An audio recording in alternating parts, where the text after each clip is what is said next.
Que le Seigneur vous bénisse. Je suis vraiment dans la joie de venir parler avec vous. Nous sommes Grace Blessing Télévision.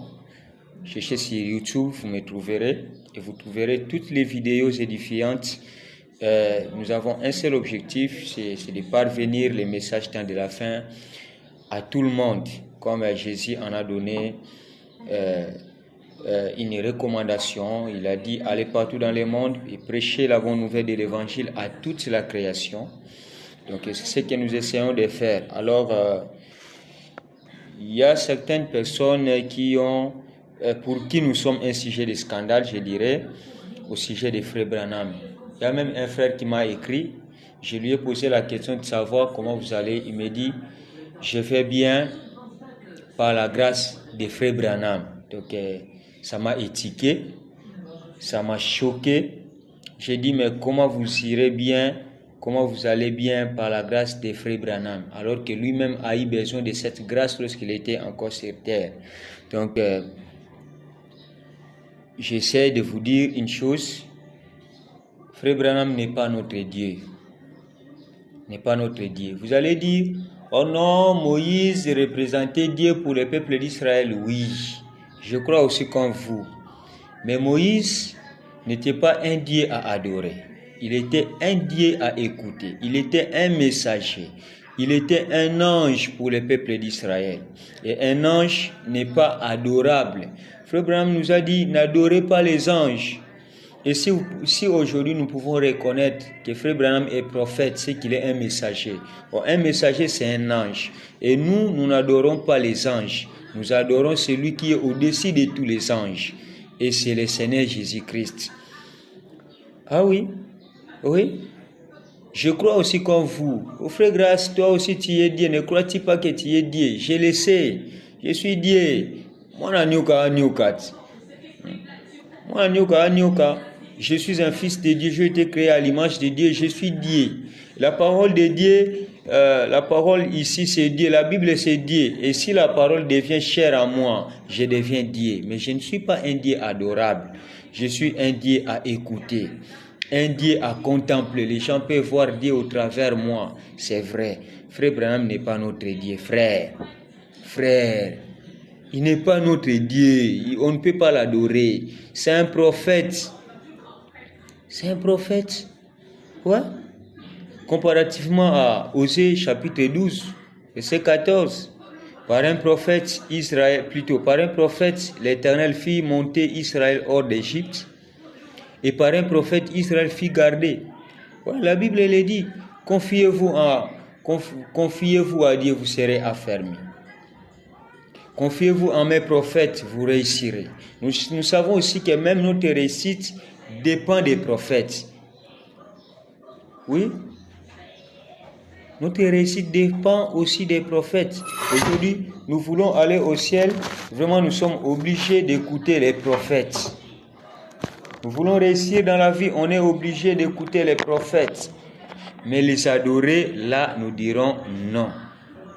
Ouais. C'est pourquoi j'aimerais parler de cette brève, je dirais, citation qui est ici, au-dessus de la brochure, comme tout chrétien, ou je dirais tout messager temps de la fin, c'est au verso de chaque brochure, il y a la photo de Frère Branham, et ils ont écrit certaines choses ici. Je dirais c'est une certification que Frère Branham, c'est lui qui devait être un prophète envoyé pour notre âge. Alors ici, je parlerai juste de quelques dates qui sont mentionnées dessus, et nous allons essayer de résumer. En juin 1933, il reçoit une vision de 7 grands événements qui vont survenir sur la terre avant la fin des temps. Comme vous savez, un prophète, lorsqu'il vient, il vient avec un message. Et ce message-là, c'est un message d'avertissement. Et dans l'avertissement, il y a aussi des préventions. Parfois, Dieu vous prévient des choses qui doivent arriver pour essayer de garder les peuples de Dieu stables. Parce que vous savez que la Bible dit que pour des enfants de Dieu, il n'y a pas de surprise. Dieu n'a jamais été surpris, c'est comme ça que pour son épouse, il dévoile aussi des choses qui doivent arriver. Comme ça, les peuples de Dieu peuvent déjà savoir comment se tenir pour essayer de se garder prêts. Voilà, si je pouvais dire ça comme ça. Alors, qu'il baptise la 17e personne dans la rivière Oyo, l'ange du Seigneur lui apparaît et lui dit: comme j'ai envoyé Jean-Baptiste pour préparer ma première venue, je t'envoie avec un message pour préparer ma seconde venue. Vous savez que Jean-Baptiste était un précurseur du Seigneur Jésus-Christ. Et lorsque Jésus est venu, Jean-Baptiste avait déjà tout préparé. C'est pourquoi même il était conditionné de baptiser le Seigneur Jésus-Christ, malgré c'était en dehors de sa propre volonté. Mais Jésus avait dit: nous devons ainsi accomplir les Écritures. Donc Jean-Baptiste était le précurseur, les Malachie 3 dont la Bible parle, c'était Jean-Baptiste. Alors Jésus devait revenir pour la seconde fois, et cela, il devait aussi avoir un autre Jean-Baptiste au nom de Malachie 4 qui devait venir préparer sa seconde venue. Et comme vous connaissez, Frère Branham dit l'esprit d'Élie devait revenir 5 fois dans l'église. 5 fois dans l'église. Et pour la première fois, c'était par Élie lui-même. Et la deuxième fois, c'était par Élisée. Oui, si je ne me trompe pas, Élisée qui en avait reçu une double portion. Et la troisième fois, c'était par Jean-Baptiste.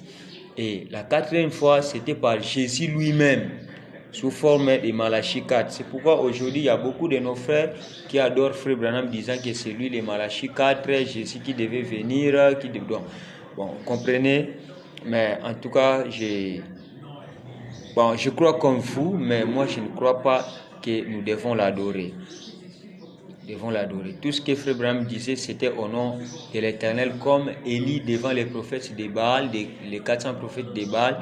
Tout ce qu'il faisait, il le faisait au nom de l'Éternel, alors que c'était Élie qui représentait l'Éternel devant les prophètes de Baal.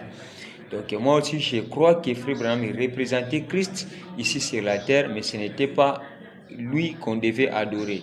Parce que même lorsque le peuple d'Israël avait compris que c'était Élie qui avait le véritable Dieu, qui adorait le véritable Dieu, ils n'adoraient pas Élie, mais ils adoraient les dieux qu'Élie leur avait montrés. Donc c'est comme nous aujourd'hui, nous adorons les dieux, le Seigneur Jésus-Christ que Frère Branham nous a montrés, comme étant Malachie 4, la révélation de Malachie 4. Alors il est venu avec un message, et ce message, ce n'est pas particulier. C'est un message généralisé à toute la nation. C'est pourquoi ce n'est pas un message pour les branhamistes, non. C'est un message pour tout chrétien, pour l'épouse, pour l'église, pour le corps du Christ. Tout celui qui reconnaît qu'il faut qu'il soit une fois enlevé, il a l'obligation de recevoir ces messages. C'est pourquoi Frère Branham disait: nous pouvons fréquenter la même église, mais si tu n'es pas sous le sang de Jésus, tu n'es pas mon frère. Mais un frère qui est à l'église catholique, voilà, c'est un message qui ne fait exception de personne. Tu es Philadelphie, Chapelle des Vainqueurs, je ne sais où, l'église catholique, tu es là. Si tu es chrétien, le message est pour toi. C'est pourquoi je félicite et vraiment, je jette des fleurs à mon frère Isaac Boukassa. Tout ce qu'il fait là, le pasteur Grace Mutombo, tout ce qu'ils font là, ils essayent de généraliser les messages. C'est comme ça. En tout cas, je suis d'accord avec vous.